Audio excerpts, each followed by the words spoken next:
Grace lived in a small town that few people remembered existed. The place, with its dirt roads and simple houses, seemed immersed in a routine of oblivion. Most people there were content with what they had, without expecting much from the future. But Grace didn't fit in completely with that scenario. She was a single mother to Micah, her 6-year-old son, and despite everything, she had dreams of improving his life. Micah, however, was not a healthy child. Since birth, he had faced respiratory problems and a constant fragility that required frequent medical care. She knew that his life would not be easy, but her love was unconditional and made her never give up on finding a way to give him the best possible. With her work cleaning for neighbors, Grace could barely cover her basic expenses. The physical strain was visible. Her bones, tired from so much effort, ached more and more, but the greatest pain came from the emotional strain. Living in a small town, where options were limited, did not help to lessen the feeling of helplessness that constantly accompanied her. She knew she didn't have much, but she did her best to make the house, although simple, a welcoming home for Micah. On many days, silence filled the corners of the house, but she tried to keep the atmosphere light, at least for her son. The nights were long, and over time, exhaustion built up. Even so, Grace always woke up ready to fight another day for Micah's life, hoping that something good could happen in their lives. It was a cold morning, much colder than usual when Grace woke up. The cutting wind from the city seemed to be coming in through the cracks in the window, but she didn't have time to worry about that. Micah was still in her arms, with a high fever and his eyes half closed. She knew she needed to take him to the local pharmacy as soon as possible, but money was getting shorter and shorter. What to do then? Grace's routine had always been one of resilience, but increasingly she felt that her strength was fading, as if the burden was getting heavier. Love for Micah was what drove her to keep going. She knew she needed to give him a chance, a minimum of comfort, of well-being. Even with his fragility, her son's gaze gave her the strength to carry on. She grabbed her worn-out coat, dressed Micah, and wrapped him in a blanket to protect him from the cold. The little boy, with his eyes still closed, seemed so light in her arms, as if the whole world were weighing down on him. Grace did her best to remain calm, but the anguish inside her only grew. Each step to the pharmacy seemed like an eternity. Grace's heart was beating fast, not only because of the worry for her son, but also because of the uncertainty of the future. The money to buy medicine was running out, and she didn't know where she would get more from. It was an ordinary day for many, but for Grace it was another day of struggle and hope, where she clung to what she could, a little faith, and the unconditional love for her son. As she turned the corner, Grace was taken aback. In the middle of the street, an elderly man was walking slowly, as if he were lost. He was wearing an old, dirty overcoat that was much larger than his thin body could carry. His white hair was tangled, and the expression on his face was one of obvious confusion. He looked around, but he didn't seem to see anything clearly, as if he had lost all sense of time and space. Grace watched him for a moment, a surge of compassion taking hold of her. She knew the man needed help, but she also felt too fragile to offer it. But what could she do? The same force that had driven her to care for Micah made her approach him. Without hesitation, she approached him and, in a soft voice, invited him to come to her house. She felt she had to. The man seemed dazed, but with visible effort, he accepted the invitation. Grace helped him to sit on the sidewalk, trying to calm him down. The cold still cut through the air, but she felt something stronger at that moment, a sense of urgency, as if this was a predestined meeting. "Come, let's go to my house. You'll get warm and rest," she said, trying to convey reassurance. When the man didn't respond, she gently picked him up and, with a combined effort, began walking toward her house. He seemed weak, but he didn't seem to fully understand what was happening.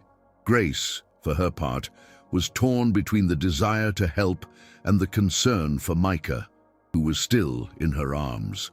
But she knew that empathy was something that could not be ignored.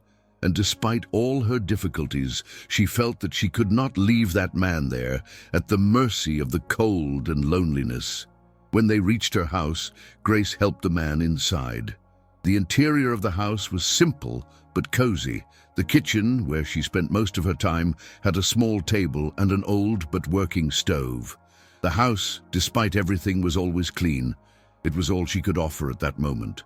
Grace settled him in a chair near the fireplace, where the fire still crackled weakly. Micah, still feverish, lay still in her arms, but his eyes widened a little at the sight of the strange man. Grace found a blanket and wordlessly covered her visitor. "Just a little rest," she murmured. The man seemed even more lost now, as if the rays of warmth were not reaching him completely. But Grace did not care how difficult the situation was. She knew she had done the right thing, no matter how difficult it was. As the man settled in, Grace quickly turned to Micah. Her heart was heavy, but she didn't want to waste time. The medicine for her son still needed to be bought, and she knew that the little money she had wasn't enough. Yet something inside her told her that helping this man was important, something she had to do, as if it were a mission that had arisen from the chaos of her life. She sat down next to the man, watching him as he seemed to wander with his mind, lost in his own thoughts. Suddenly, he looked at her, and for a brief moment, his eyes seemed clearer, more lucid. It was as if something had been ignited inside him. "Thank you," he whispered, his voice low but filled with quiet gratitude. She smiled and nodded, but said nothing. The truth was, she felt a connection she couldn't explain. Time passed slowly that night. The man fell asleep soon after settling into the chair, but Grace couldn't rest. She looked at him and thought about how strange this situation was. How could a simple act of compassion change someone's routine? The warmth of the fire in the fireplace seemed to comfort the man, but she couldn't help but worry about Micah. His fever persisted, and even with all the effort she made to keep him comfortable, uncertainty about the future consumed her. She looked at her son and then at the sleeping man. They were strangers to each other, but in that moment, life had brought them together in an inexplicable way. Grace felt something she couldn't define, somewhere between fragility and hope, as if something was about to change. The night passed, and around dawn, something happened. The man woke up abruptly, as if he had been pulled from a long nightmare. He looked around, startled, until his eyes found Grace. "Where am I?" he asked, with an expression of confusion, as if he didn't even know how he had gotten there. Grace approached, feeling a weight on her heart. "You're safe," she answered softly, trying to calm him. He seemed to be struggling to organize his thoughts. With each word, he seemed to be remembering something, but at the same time, he seemed distant. Suddenly, he said something that took Grace by surprise. I am someone important, aren't I?" He looked at her with a look of confusion and slight doubt. That simple sentence made her realize that perhaps this man was more than he seemed. Grace was speechless for a moment. She watched the man, who now seemed more awake, but still with a foggy mind. She didn't know what to say, how to respond to someone who apparently didn't even know who he was. However, there was something in his gaze that made her believe he wasn't just confused, but trying to remember something very important. "You're safe here. Don't worry," she said, trying to calm him down. The man remained silent for a few seconds, but soon his gaze intensified. He seemed to be trying to piece together something that was on his mind, something distant, but at the same time familiar. Grace felt that there was something else there, but she couldn't identify what. The house was silent. The only sound was that of the fireplace, but the silence between them seemed deeper. That was when the man let out a deep sigh and slowly spoke. I don't remember exactly everything, but something tells me you're right. I am someone important, aren't I?" The tone of his voice, now firmer, made Grace feel a kind of tightness in her chest. She didn't know how to react. Maybe he was just delirious, but there was something in the way he spoke that made her doubt it. He seemed to be on the verge of some great revelation. "Who are you?" Grace wondered, almost in a whisper. The man looked at her, his eyes now clearer, as if some memory had begun to emerge. He frowned, trying to focus. "I don't know who I am right now, but I have a feeling. You'll understand when I remember," he said, his voice thick with a growing mystery. Grace was silent, watching the man, trying to understand what he was saying. The tone of his voice had changed from confused to something more focused, as if he were approaching something important. What could it be? She didn't know, but her curiosity was piqued. "You can stay here as long as you need," she said, trying to convey reassurance. But inside she wondered more and more who this man really was. It wasn't just his mental confusion or his aging that intrigued her. There was something else, something undefined, that hung in the air. Maybe it was just the loneliness he carried in his eyes, or the way he seemed to be searching for something in his own thoughts. Something told her that this situation was about to change, and she didn't know exactly how, but she felt that her destiny was now linked to that of this man. The man remained silent for a few more minutes, and then he slowly stood up. I feel strange, like something is falling into place, but at the same time falling apart," he murmured. Grace watched him carefully, a mix of concern and confusion. On her face, it was late at night, and the only light in the house came from the fireplace, illuminating their figures in the living room. The man looked at her again, this time with a more direct look, as if he were trying to understand who she really was, as if he were somehow remembering something. "I'm someone important.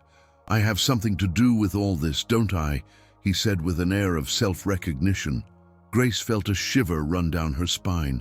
Something in his voice seemed different, as if he was beginning to remember something very deep. What exactly did he know? What was there?